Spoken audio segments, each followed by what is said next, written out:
Hey loves, welcome back to my channel. It's me, Kizzy. Slowly kisses passing by the river. This is literally the sixth retake that I did. I keep feeling some kind of way about recording this, so I'm not sure if I'm going to post it, but I'm just going to talk about it and we'll just see if I post it. But anyway, I just wanted to come on and talk about relationships between parents and their kids, and step parents and their kids. So I do have two adult children. My daughter 23 and my son is 20. And then we have the four, which is the first two is not my husband's kids, but we have the four, which is Mary, she's 16, and Carla, she's 16. Elizabeth is 15, and Paul is 11. There's so many ages I have to remember. You know, as a young mom, I was 23 when I had Deshauna, Dee Dee, we call her, and I just feel like my whole world stopped. But it's like I wanted to stop it. Like I stopped going out. I just put a cease to everything. I put a cease to all my friends, and I poured myself into my daughter. I poured myself into her, and I think like I tell her, I was so rough on her because I don't know. I was just really rough on her when she was like a baby, like spelling her name, potty training her, because I just expected these were the things that she's supposed to be doing. And a year and a half later, I had actually 2 years later, almost 2 years, I had my son. And I was a little bit more leaning on him because I kind of already had a little bit experience. I was a single mom with Deshauna, but I already had a little bit experience, which is being a mom and not rushing the kid, and having your kid to be a kid and just allowing that. So I feel like Emmanuel was able to do that, just like in his smaller years or whatever. Just wanted to talk about them two first.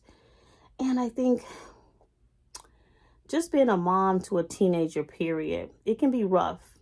I never really got like a handout, things like that. So I'm going to say my daughter and I, Deshauna, I think our relationship became just a little bit tougher and rough when she probably was about 14 or 15. I always found myself yelling at her. I always found myself telling her, like, you know, having to repeat myself over and over again. And her friends was able to do so much. I mean, I did allow her to do certain things, but I used to critique all her friends because a lot of them just wasn't really no good, and they were up to no good. It's because I went through it.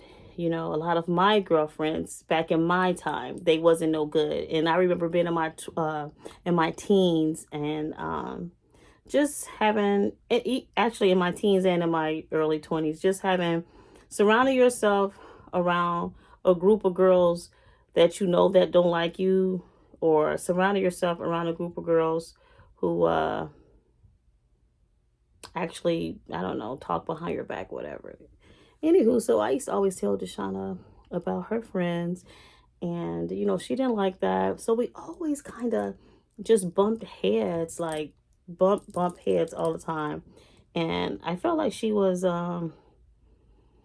sort of rebelling against like our household rules, because it was just like rules in our home. Obviously, parents should have set rules for their kids, especially uh coming of age, teens, and so on. So I had rules, and she really didn't like our rules, I felt like.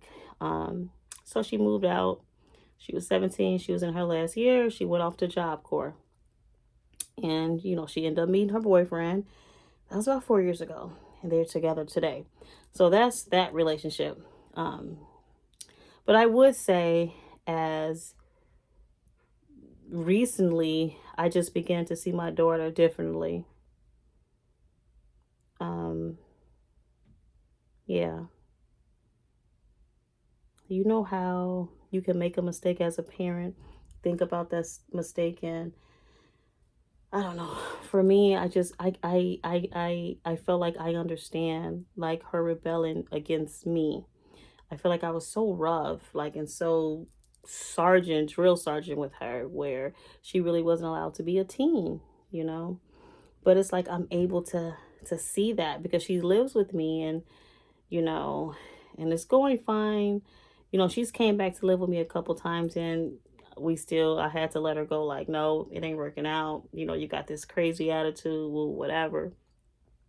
But she's back with us, and it's fine. It's good. I love it. You know, I know she's safe. I know she's not in harm's way. You know, so that's that. My son, he's not living with me. He lived with my parents. My son, he's 20. That's Emmanuel. Um, he is my son. he uh he has this mindset of being great and wanting great things, but you know, we just trying to tell him it's like a process, you know, think you know, you got to make baby steps, you know. It's not just gonna fall in your lamp, you know what I mean? You got to make baby steps towards things, but he's doing fine.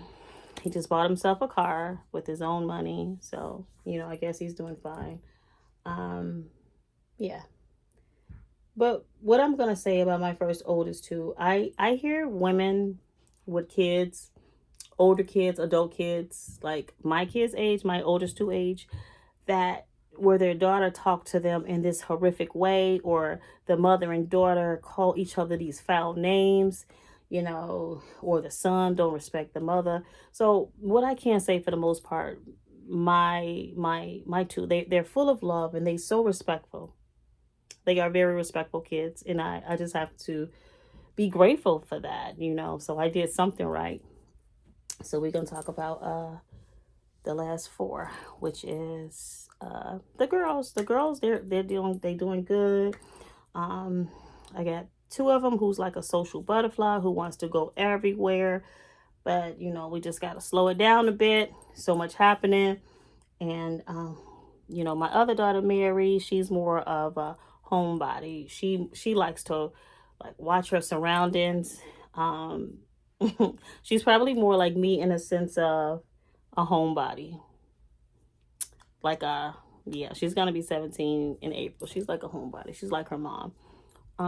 Paul, this is where it gets sort of tricky because we've always done something with all of the kids. Like, so this is nothing new with us taking our kids out. You know, this is what we had gone on since I met my husband. You know, my first two were like pretty much babies or whatever, but we've always did things as a family.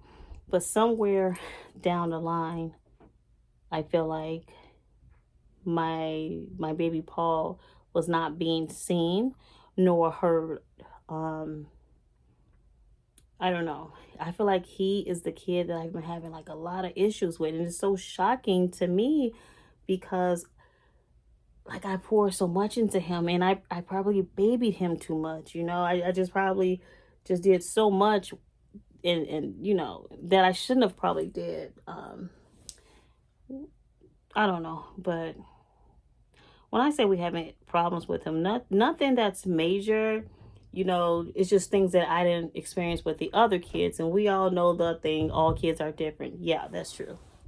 But my son is the type, he's able to say something to me, and if any of the other kids said it, it wouldn't end nicely because I would go all the way off, and it's just like I'd be asking Carlo, like, is this guy crazy? Like, what did he just say? So stuff like that. But I I love him. He's such a funny character, okay? He loves to pray with me. He loves to come and cuddle and just pray and tell me about his day and and repent for things that he's said or done earlier that day. So he has like a really good heart. And I think somewhere down the line we sort of forgot about him. And when I say that, I don't mean we as in a whole. I just mean his dad, you know. that relationship.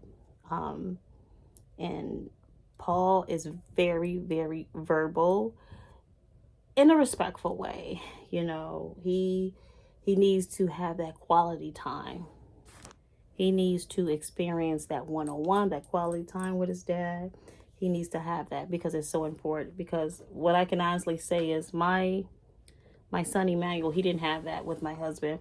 We were always doing something as a group, and it never really went down like that. My husband has a kid, same age as Emmanuel. Jackie's, they are like a month apart. Emmanuel is April, and Jackie's is May, but he never poured into these boys like that, and I'm having him to do it with Paul because it's so important. Um, because these little boys can find um, a role model anywhere, anywhere, you know, and just getting my husband involved and getting him to see what I see, getting him involved to step it up with his son, like he need to do. And he's been doing it. Like, I'm gonna put a clip in. They went out to, I don't know the name of the place, round one, I think. The joy that Paul had was so amazing, y'all. Like, my baby was so excited. He was so happy. With Carlo, Paul got dressed for school. I think it was like that Wednesday or whatever. Paul got dressed for school, and Carlo was like, just call him out. And he spent the day with him. I really love that. He spent the day with him. Paul was so shocked. He was so happy. And Carlo did something like that before with Paul, maybe last year. But that was like a whole year ago. You know, it's just so many dads who don't see their son. And there's so many moms who don't see their daughters. It's just vice versa, who just don't see their kids, period. We as parents, we have to take these moments and take advantage of these moments. My daughter's like my daughter Deshauna, my oldest, my daughter wasn't coming to me and telling me like secrets or things about her girlfriends. I mean, yeah, she was a little bit, but these three girls, they pour into me. They look forward for me giving them advice, and they follow it. They follow it. It's because I know where I messed up with Deshauna. Trying to have everything to go my way, and try to tell her her way is wrong, and these girls are not good for you. And she told me like a year or two ago, maybe, that's kind of why she was so resentful, because you just kept me like away and I couldn't do anything. Like, I felt like in my brain, like, if that's all it is, like, what's the big deal? Like, I kept you safe, I did this, I did that. But it can be a big deal because that relationship grows apart. She didn't have me to come and talk to about one of her girlfriends that probably hurt her feelings when she was like 15, 16, 17. She didn't have me to come to because I had already broken that. I had already broken that that window for us to be able to connect. So I feel like I know what I aired with her, like where I messed up. And just we all parents, we all try to get it right, but there's no perfect parent, right? It's nobody that's perfect. But I'm just trying to make sure that I'm doing the right thing with these last four, and I still pour into my adult kids. We still have our family gatherings, we still do this and we still do that, like, so it's just that my point is, sometimes with that one kid or those two kids, you can be working so much. This goes to you.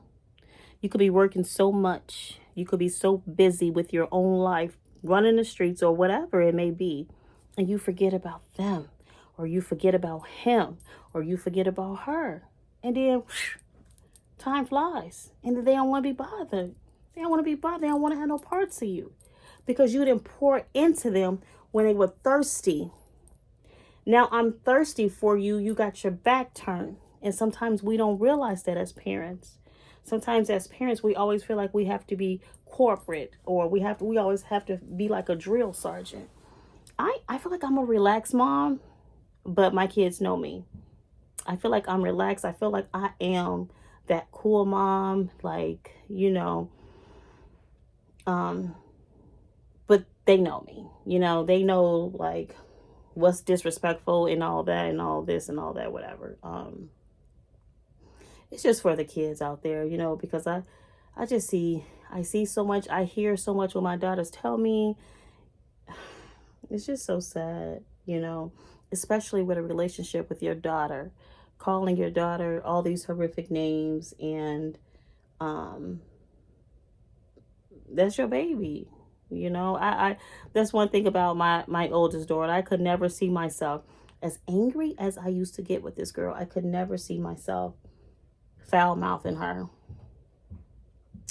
and just whatever. Switch it up. Do something different. Say something different. Love on them different. You might have a kid or a teen that's acting a whole fool or crazy. Sometimes they just need a hug. Sometimes they just need a word. Sometimes they just need prayer. That's how I train my kids.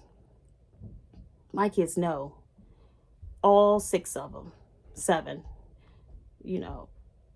prayer avails much, you know. But I just wanted to come and share that for the dads, for the moms who missed it. And it's okay, because your kid is still here. You may have missed it then, but you still have a chance today. You still have a chance. You still have a chance to rekindle that relationship. It's just, I don't know. Like, I got all these daughters, but for me, in my mind, it's like, it's nothing like a broken man.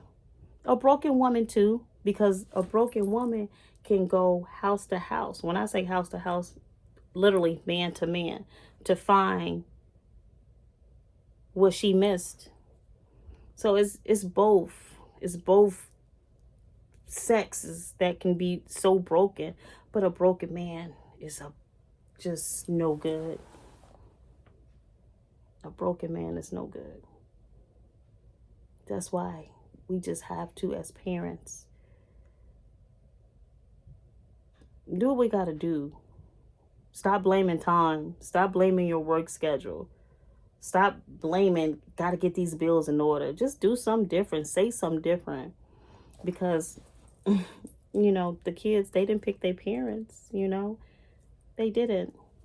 They didn't pick their parents, So it's just anybody that's watching this who don't know how to get a relationship with your 7-year-old, 8-year-old, 9-year-old, 15-year-old, 10-year-old, whatever. Get yourself together, because it doesn't take much to please your baby, because it's your baby. So it don't take much. Ain't nobody asking for hundreds and thousands of dollars or going on a shopping spree. Watching a movie with them, taking them out to eat, going to, anything. Going outside to play ball, go ride a bike. That quality time is everything. Y'all see how I showed y'all how happy Paul was to be with his dad? Like, he'll be happy. It was just me and him too. But my son, Paul, he verbally tells me what's happening with him and what he needs. So that's the type of kid he is. Like, he's literally saying what's lacking, and what needs to be stepped up. It's just what's real.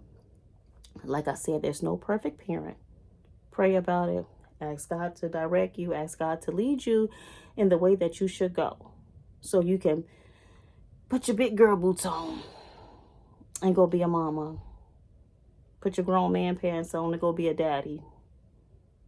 It's just, it is what it is. These kids need it. I mean, like, this is the thing. Even though I know where I messed up with Dee Dee, it wasn't really material. It was just all about my mouth. Sometimes you got to be quiet as a parent. It's just the truth. It's so hard to swallow. Ooh, Jesus, thank you. And that's what you got to do. Say, Jesus, thank you that I can humble my mouth. All right, guys, maybe I'll go cook. Thanks for watching. Make sure you like, share, and subscribe.